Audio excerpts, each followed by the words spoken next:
Students calculate करते हैं electric potential due to dipole at arbitrary point. Arbitrary point का meaning हुआ कि ये डाइपोल है, at this point P point we want to calculate electric potential and this point is lying at angle theta with the dipole axis. So how to find? Find करने से पहले हम axial और equatorial के फॉर्मूले को एक बार देखें। V axial,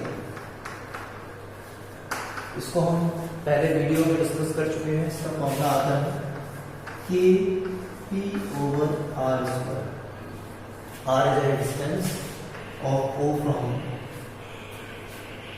O to P और V इक्विटोरियल जो होता है वो 0। इस दोनों फॉर्मूले का यूज करते हुए हम लोग किसी आर्बिट्रेरी पॉइंट के लिए कैलकुलेट करेंगे। तो सबसे पहले काम करना है,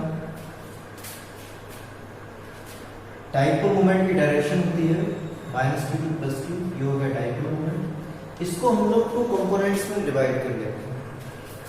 एक कंपोनेंट ये वाला आ जाएगा और एक कंपोनेंट इसके परपेंडिकुलर। तो ये कंपोनेंट जो है वो हो जाएगा P cos theta and second component is P sin theta. तो 2 कंपोनेंट हो गए। तो उसमें ऐसे लिख देते हैं resolve P vector along position vector r vector and perpendicular to r vector। इसको हम डिवाइड करें तो उसमें 2 कंपोनेंट आएंगे।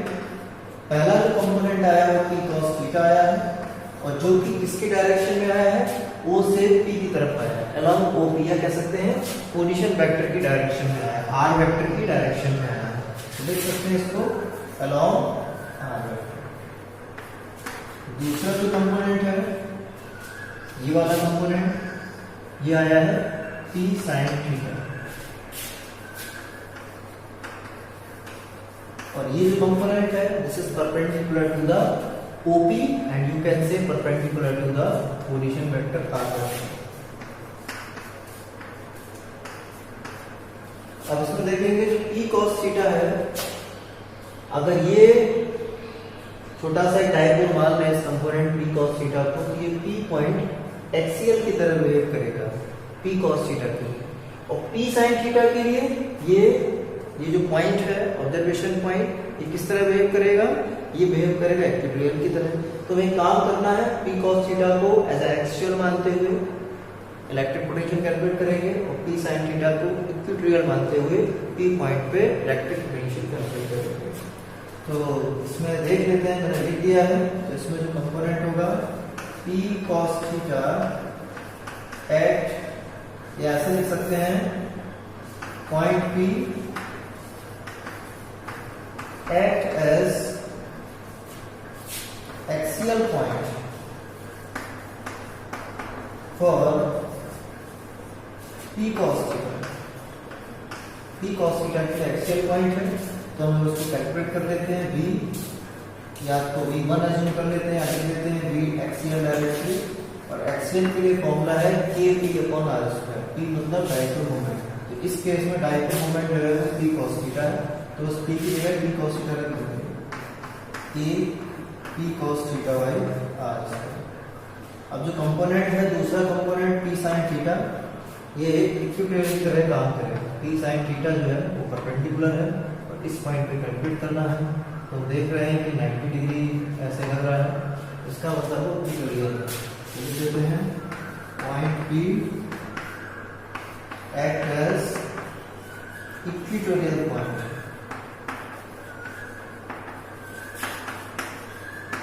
For P sin theta.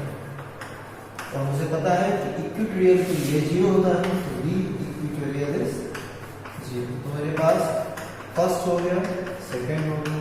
अब क्या करना है? Net potential eight P, net potential at point P point पे नेट पोटेंशियल निकालते हैं। तो P पॉइंट पे 2 टाइप के पोटेंशियल आए हैं, एक्सियल और इक्विटोरियल।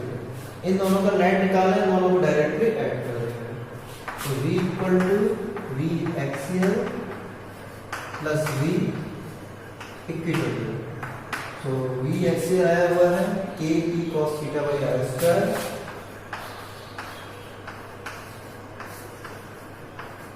प्लस और वी इक्वेटोरियल है 0। जब इसको सॉल्व करेंगे तो v इक्वल टू होगा K P cos theta upon R square, यही बचेगा। इसको वेक्टर फॉर्म में लिखेंगे तो K P vector dot R cap over R square. R cap is a unit vector which is directed from O to P. ये आ गया है। इसमें मुझे के क्लियर है, के मींस क्या होता है 1 upon 4 pi epsilon not electrostatic force constant. तो ये एक तरीका है। इसके बाद हम एक तरीका और डिस्कस करेंगे जो कि एनसीईआरटी बुक में दिया हुआ है। सबसे पहले बनाते हैं इसका diagram. This is the dipole, this is the distance 12, this is the mid point. Arbitrary का मीनिंग होता है कि suppose this point is P, इस पॉइंट पे मुझे इलेक्ट्रिक पोटेंशियल कैलकुलेट करना है और ये पॉइंट जो है making angle theta with the dipole, length of the dipole या डायपोल मोमेंट के साथ में। यहाँ डायपोल मोमेंट का डायरेक्शन मुझे पता है -q प्लस q होता है इसके साथ में ये, और ये हमारा r वेक्टर कह सकते हैं, पोजीशन वेक्टर या सिंपली r लिख सकते हैं। इस पॉइंट पे कैलकुलेट करें। ये आर्बिट्रेरी पॉइंट है, ठीक है, मतलब ना तो ये परपेंडिकुलर है ना एक्सियल है। इस पॉइंट पे मुझे कैलकुलेट करना है, ये एक जनरल पॉइंट हो जाएगा। तो इसके लिए हम लोग कैसे निकालेंगे?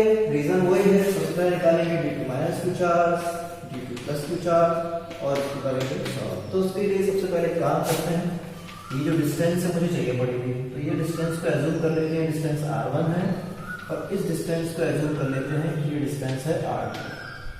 ये हमने एज्यूम कर लिया। तो सबसे पहले हम लोग कैलकुलेट करते हैं d2 माइनस q चार्ज।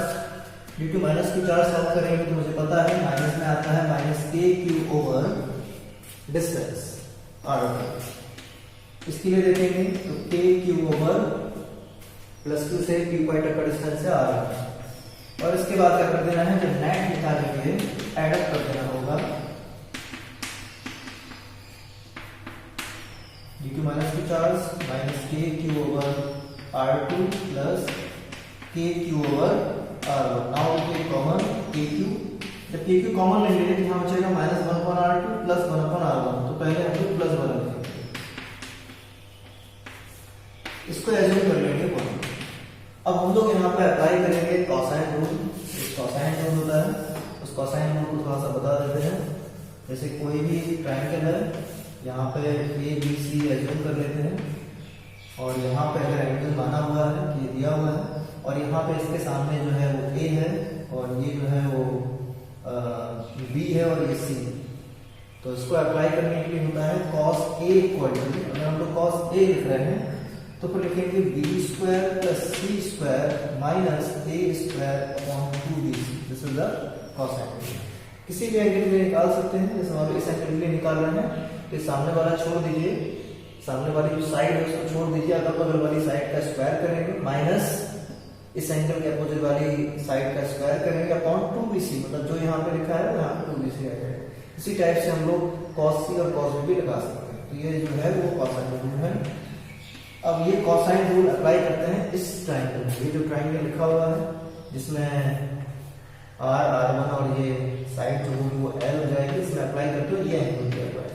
तो इस केस में जब अप्लाई करेंगे तो cos थीटा इक्वल टू, तो मैंने क्या बताया था कि अपोजिट वाली जो साइड है एंगल के उसको छोड़ दीजिए, जो बची हुई साइड है इसका स्क्वायर करके मत करिए, r square plus l square, ये r स्क्वायर और ये l स्क्वायर, फिर माइनस करके स्क्वायर इसका करना है जो एंगल के सामने वाली side upon 2r। Now cross multiply we get r square plus l square minus r1 square equal to 2rl cos theta. जब सॉल्व करेंगे मुझे r1 स्क्वायर की वैल्यू चाहिए है, तो r1 स्क्वायर यहाँ जाएगा और ये यहाँ आ जाएगा, तो ये प्लस बन जाएगा। तो r1 स्क्वायर इक्वल टू आ जाएगा r square plus l square minus 2rl cos theta. ये आ गया, होगा 180 माइनस थीटा आ जाएगा। कोसाइन रूल अप्लाई करेंगे इसके लिए भी, तो हम लोग यहाँ पे देख सकते हैं cos 180 minus theta equal to, अब ये अगर ये एंगल लिया है तो अपोजिट साइड में लेनी है, अगल बगल की साइड का स्क्वायर करके लिखेंगे, तो R square plus L square minus opposite वाली साइड का square R to square upon 2r, cross multiply करेंगे इसमें भी तो हो जाएगा 2rl cos 180 minus theta equal to R square plus L square minus R to square. अब आर टू स्क्वायर का वैल्यू चाहिए, इसको यहाँ ट्रांसफर कर देते हैं। R to square equal to ये टर्म यहाँ जाएगा R square plus L square minus 2rl cos 180 minus theta. You know that cos 180 minus theta equal to minus cos।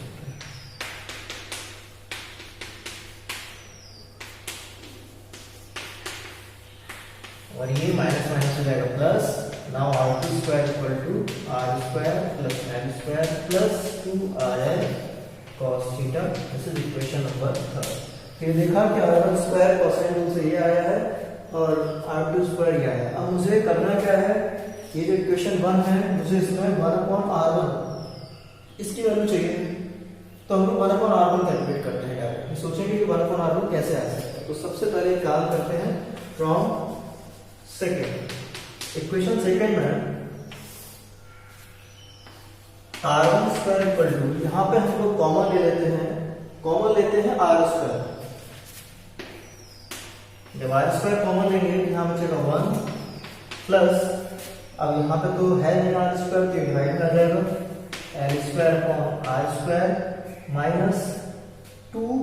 अब यहाँ से r स्क्वायर कॉमन लेना है तो एक बार r आया है, एक बार डिवाइड हो जाएगा। आप मान सकते हैं अगर ऊपर और नीचे r से मल्टीप्लाई करना है तो r स्क्वायर बन जाएगा, तो r स्क्वायर कॉमन आ जाएगा, नीचे r बचेगा 2l cos theta upon r, ये बचेगा। अगर इसमें कंडीशन अप्लाई करते हैं तो if r is very very greater than from l, तो इसमें जब r बहुत बड़ा है l से, जहां देख रहे हैं जो l square upon r square quantity लिखी है, इसमें ये क्वांटिटी बहुत बड़ी है और बहुत बड़ी क्वांटिटी से बहुत छोटी क्वांटिटी में डिवाइड करेंगे तो उसको हम कर देंगे निग्लेक्ट, इसको निग्लेक्ट कर देंगे, हटा देंगे। तो r1 स्क्वायर इक्वल टू जो बचेगा अप्रोक्सीमेटली r स्क्वायर 1 माइनस हट गया 2l cos theta upon r, ये बचा है। अब हम लोग क्या कर देते हैं, इसको 1/r1 स्क्वायर कैलकुलेट करते हैं, रेसिप्रोकल कर देते हैं इसका, तो 1/r square 1 minus 2l cos theta upon r power -1, ये पावर -1 बचेगा। अब थोड़ा सा और सॉल्व करना है, इस पोर्शन को हम यहाँ से रिमूव कर देते हैं।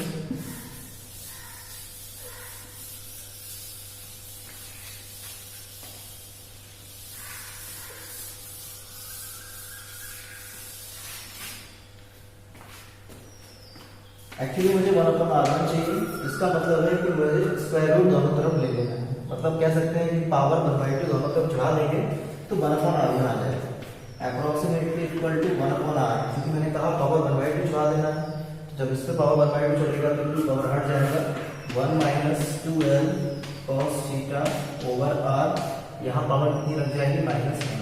थोड़ा इसको एक बार देख लीजिए, कह सकते हैं square both the sides, square taking square root both the side, दोनों तरफ स्क्वायर रूट लगा दीजिए। जब स्क्वायर रूट लगाएंगे तो यहाँ बचेगा 1/r1, यहाँ बचेगा 1/r, इतने पोर्शन के ऊपर जो स्क्वायर रूट लगा है मतलब पावर 1/2, तो ये पावर 1/2 तक जाएगी। जब इसको सॉल्व करेंगे और बाइनोमियल एक्सपेंशन इसमें लगाएंगे, तो बाइनोमियल एक्सपेंशन में क्या होता है, साइड में देख लीजिए 1 प्लस x की पावर n जो होगा if x is less, x बहुत छोटा है, 1 से बहुत छोटा है, तो इस कंडीशन में डायरेक्टली इस n का मल्टीप्लाई इस x के पहले हो जाएगा, ये 1 प्लस nx आ जाएगा। इसी टाइप से यहाँ भी ये जो पोर्शन है वो छोटा है, क्योंकि r बहुत बड़ा है, तो इस -1/2 पावर है डायरेक्टली इसके टर्म के आगे ऑपरेट हो जाएगी, तो बचेगा 1। और जब -1/2 आगे लगाना है तो देखते लगा देते हैं, -1/2 2l cos theta over r, 2 से 2 कट होगा, माइनस प्लस हो जाएगा, ये बचेगा approximately 1/r 1 plus l cos theta over r, ये हमारा 1/r1 आ गया है। This new equation is the fourth equation. Similarly इसी टाइप से हम लोग कैलकुलेट करेंगे 1/r2, क्योंकि मुझे 1/r2 की जरूरत है, तो बिल्कुल इसी तरीके से आ जाएगा, बस यहाँ पर 10 की जगह माइनस आ जाएगा। This is equation 5। अब एक काम करना है, मेरे पास 1/r1 आ गया, 1/r2 आ गया, और उसमें हम लोग ये वैल्यू रख देंगे।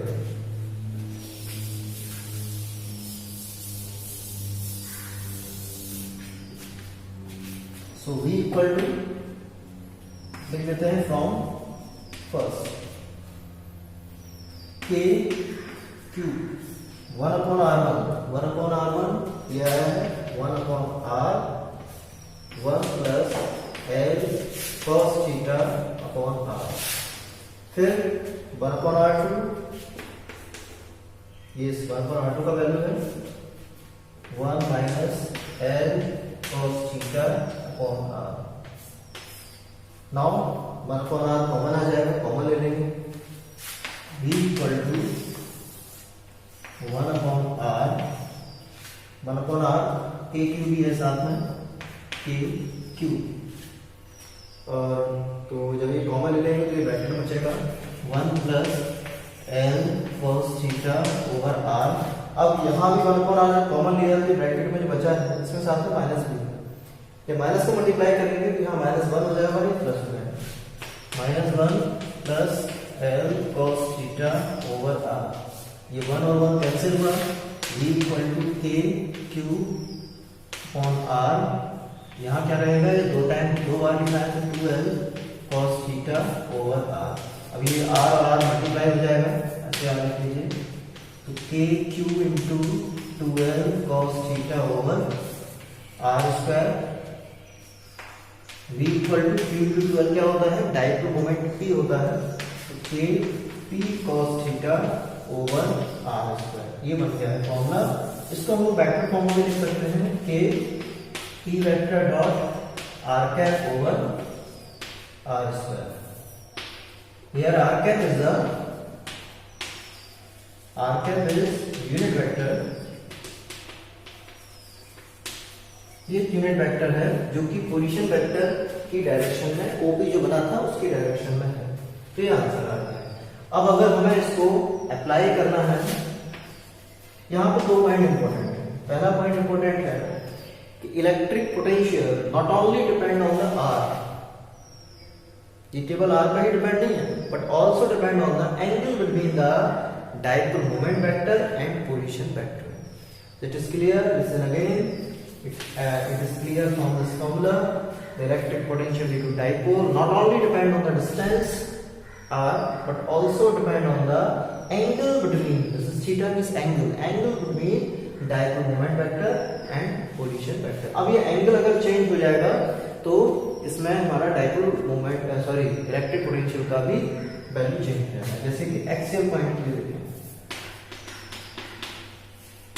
तो एक्सियल जो पॉइंट होता है, जैसे अगर ये डाइपोल बना हुआ है, एक्सियल पॉइंट मैंने क्या बताया था कि वो एक्सियल पॉइंट यहाँ भी हो सकता है, वो एक्सियल पॉइंट यहाँ भी हो सकता है, लेकिन अगर एक्सियल पॉइंट यहाँ पर है, ठीक है, और डाइपोल मोमेंट की डायरेक्शन क्या होती है -q टू +q, अगर मुझे ये पॉइंट पे कैलकुलेट करना है तो इस पॉइंट के लिए थीटा 0 रखा जाएगा। लेकिन अगर यहाँ पे है, लगता है कि जो पोजीशन वेक्टर है वो इस तरफ जा रहा है और डाइपोल मोमेंट के अपोजिट आएगा, तो थीटा हम लोगों को पाई रखना पड़ेगा, मतलब 180 रखना पड़ेगा। लेकिन अगर हम यहाँ लेके चल रहे हैं जो डाइपोल मोमेंट की डायरेक्शन में है, तो फिर यहाँ पे थीटा 0 रखेंगे, तो हम लोग कुछ भी रख सकते हैं, 0 भी रख सकते हैं और पाई भी रख सकते हैं। तो इसको सॉल्व करने के बाद v इक्वल टू जब आएगा, जब थीटा को 0 रखेंगे तो cos 0 की वैल्यू होती है 1, लेकिन अगर पाई रखेंगे तो cos पाई की वैल्यू होती है -1, इसका मतलब प्लस माइनस दोनों में आ सकता है। अभी डिपेंड करेगा कि हम लोग क्या रखें, plus kp over r square for theta equal to 0 and minus kp over r square for theta equal to pi. अब हम लोग देखते हैं इक्वेटोरियल पोजीशन के लिए। इक्वेटोरियल पोजीशन के लिए देखेंगे, इस पॉइंट के लिए देखेंगे तो इक्वेटोरियल पॉइंट ये होता है, तो हम देखेंगे इसने p वेक्टर के साथ में 90 डिग्री बनाया है, इसलिए हम यहाँ पे थीटा कितना रखेंगे 90 डिग्री। जब 90 रखेंगे तो यहाँ पे cos 90 होगा, cos 90 की वैल्यू 0 होती है, तो ये पूरा टर्म 0 हो जाएगा, तो ये इक्वल टू 0। तो जैसे कि मैंने फर्स्ट और सेकंड लेक्चर में निकाला था, एक्सियल के लिए ये निकाला था और इक्विटोरियल के लिए ये निकाला था, तो ये डायरेक्टली जनरल पॉइंट को लेके भी हम लोग ये फॉर्मूला कैलकुलेट करके भी निकाल सकते हैं। ठीक है, इसमें ये चीज आ गया है। Next lecture, electric potential due to uniformly charged spherical shell. Here the uniformly charged spherical shell is given. In this diagram, capital R is the radius of the spherical cell and charge is uniformly distributed of surface charge density sigma. There are 3 points in the diagram A, B, C. The point A is outside the spherical cell, point B is on the spherical cell and point C is inside the spherical cell. At these points A, B, C, we want to calculate electric potential. तो मुझे इसका derivation नहीं पढ़ना है, direct formula ही पढ़ना है। Derivation आपके syllabus में नहीं है, but formula are very important. तो सबसे पहले कैलकुलेट करते हैं number 1 at point A, and point A is exterior point, बाहर है सेल के। इसका मतलब है कि उसका जो डिस्टेंस है स्मॉल आर, वो उसके रेडियस से ज्यादा है। तो अगर ऐसे करके भी लिख के आ जाता है, इसका मतलब एक्सटीरियर पॉइंट है। इसके लिए हम कैलकुलेट करेंगे तो डायरेक्टली आपको फॉर्मूला याद रखना है 1/4πε0 Q/R। इसका मतलब है, सपोज कर लेते हैं चार्ज वैल्यू, जो चार्ज डिस्ट्रीब्यूट है, ये formula, this formula is similar to electric potential due to point charge. ये फॉर्मूला बिल्कुल वैसे ही आया है जैसे पॉइंट चार्ज के लिए आया है। इसका मतलब ये हुआ कि if the observation point is like outside the shell, the it behaves as all the charges concentrated at the centre of the sphere. The second point अब कहां कैलकुलेट करना है, point B, at point B. Point B is on the spherical shell, shell पर ही लाई कर रहा है। इसका मतलब है इसका जो ऑब्जर्वेशन डिस्टेंस है आर जो है वो कैपिटल आर के इक्वल है, रेडियस इक्वल है। इस केस में बी इक्वल टू फॉर्मूला होता है 1/4πε0 Q/R, and this value is constant because in this formula the v does not depend on the r, small r, that means it is constant. Next, third, at point C, आप देख सकते हैं diagram में जो point सी है वो inside the cell है, तो इसको लिख सकते हैं इनसाइड पॉइंट। कहीं भी पॉइंट हो अंदर हो सेल के, वहां कैलकुलेट करना है। यहाँ पे ऑब्जर्वेशन जो डिस्टेंस होगी वो उसके रेडियस से कम हो जाएगी। ये जो डिस्टेंस दिख रहा है वो से लेकर सी तक देख सकते हैं रेडियस से कम है। इस केस में जब हम कैलकुलेट करते हैं कि ये फॉर्मूला भी 1/4πε0 Q/R ही आएगा, 0 नहीं आएगा। मतलब ये वैल्यू कांस्टेंट है। एक चीज इंपॉर्टेंट पॉइंट यहाँ से ये निकल के आया कि electric potential inside the shell is same as electric potential on the shell. तो यहाँ पे नोट कर लेंगे, electric potential inside any point, electric potential at any point inside the cell is same as potential on the cell। जो cell के ऊपर potential होगा वही अंदर हो जाएगा, कांस्टेंट है। इसका मतलब ये निकला कि अगर हम सपोज कर लें ऐसा कहीं दिया हो कि इस शेल के ऊपर जो है वो 6 वोल्ट पोटेंशियल है, स्फीयर है, ऑन द जो स्फीयर है उसका पोटेंशियल 6 वोल्ट दिया है, और आपसे पूछा जाए कि अंदर इस पॉइंट पे कितना पोटेंशियल होगा, 6 वोल्ट ही होगा। यहाँ पे अंदर नहीं आएगा, जो अंदर होगा वही बाहर होगा। यहाँ तक कि सेंटर पे भी देखेंगे तो भी 6 वोल्ट ही आएगा। अच्छा, एक क्वेश्चन ये भी बन सकता है, calculate a work done between 2 point. Suppose कर लेते हैं कि इस सेल के अंदर कोई 2 पॉइंट्स हैं, इसको हटा देते हैं। यहाँ पर शेल के अंदर 2 पॉइंट्स दे दिए, सपोज दैट P और Q दे दिए, और कैलकुलेट करना हो, calculate a work done to bring the charge from P to Q। Calculate करना है वर्क डन कितना होगा from P to Q, and we know that work done equal to moved charge into potential difference, moved charge into potential difference. Move charge suppose कर लेते हैं test charge के नॉट को मूव करना था, और पोटेंशियल डिफरेंस B और Q का पोटेंशियल डिफरेंस हो जाएगा VQ माइनस VP। और अभी मैंने एक चीज बताया कि inside a shell potential is same at every point, अंदर हर जगह सेम होगा, P पर भी और Q पर सेम होगा। इसका मतलब है कि VP इक्वल टू क्या होगा, VQ हो जाएगा, या VQ इक्वल टू VP हो जाएगा, दोनों इक्वल। और ये जो कट जाएगा तो क्या आ जाएगा, 0, और 0 into Q नॉट आ जाएगा 0। इसका मतलब वर्क डन क्या हुआ, 0। तो work done from to bring the charge between any points inside a cell is 0 because potential at each point is 0 and potential difference is also 0. Now we discuss the next lecture, principle of superposition. Principle of superposition electric field में भी पढ़ा था, force में भी पढ़ा था, यहाँ पे इलेक्ट्रिक पोटेंशियल में भी देखेंगे। तो look this diagram. Here there are the n point charges Q1, Q2, Q3 and so on Qn, and P is the observation point. At this point we want to calculate electric potential due to the system of the charges, system of the n charges, and this point P lie at a distance r1p from Q1, r2p from Q2, r3p from Q3 and rnp from Qn। ये 1p का मतलब हुआ कि 1 से p की तरफ direction होगा, 1 से p की तरफ, तो इंडिकेशन क्लियर हो जाता है। 2p मतलब 2 से 3 की तरफ, 3p मतलब 3 से p की तरफ। ऐसे करके हमको कैलकुलेट करना है। तो सबसे पहले कैलकुलेट करेंगे electric potential due to Q1, electric potential due to Q1 point charge, कहाँ पे, P पॉइंट। तो V1 फॉर्मूला मुझे पता है, 1/4 pi epsilon naught Q upon distance formula होता है, और 1/4 पाई एप्सिलॉन नॉट को सिंपली K लिख सकते हैं। Q1 distance, charge upon distance, distance कितना है, R1p देख सकते हैं, charge upon distance. Similarly for V2 K Q2 over R 2p, Q2 charge का डिस्टेंस, P पॉइंट 2p है, ऐसे Q3 equal to K Q3 over R 3p and so on, Dn equal to K Qn over R 3n, sorry Np। इसमें चीज देख सकते हैं कि अगर अभी मैंने चार्ज का कोई साइन नहीं लिया है, अगर चार्ज पॉजिटिव होता है तो प्लस साइन इंडिकेट करना होगा, अगर पॉइंट चार्ज नेगेटिव है तो यहाँ पर नेगेटिव साइन भी लेके चलेंगे।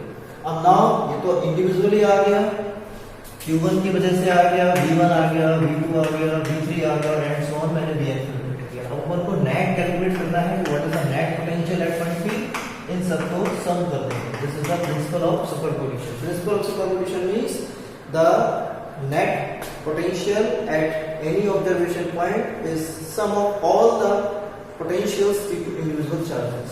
सो V इक्वल टू, निकालते हैं नेट, नेट कितना हो जाएगा, net potential sum of all the potentials due to individual charges. Now substitute the value, जैसे वैल्यू रखेंगे देखेंगे सब में k जरूर आएगा, तो k को सीधा बाहर कर लेते हैं और बाकी फिर लिखते जाएंगे Q1 upon R 1p plus Q2 upon R 2p plus Q3 over R 3p and so on Qn over R n। इसको डायरेक्टली शॉर्ट फॉर्म में लिख सकते हैं, summation Qi over R Ip, I equal to 1 to n। धीरे धीरे अगर इसको 1 2 3 put करेंगे और सम करते जाएंगे तो ऐसे भी आ जाएगा। Thank you.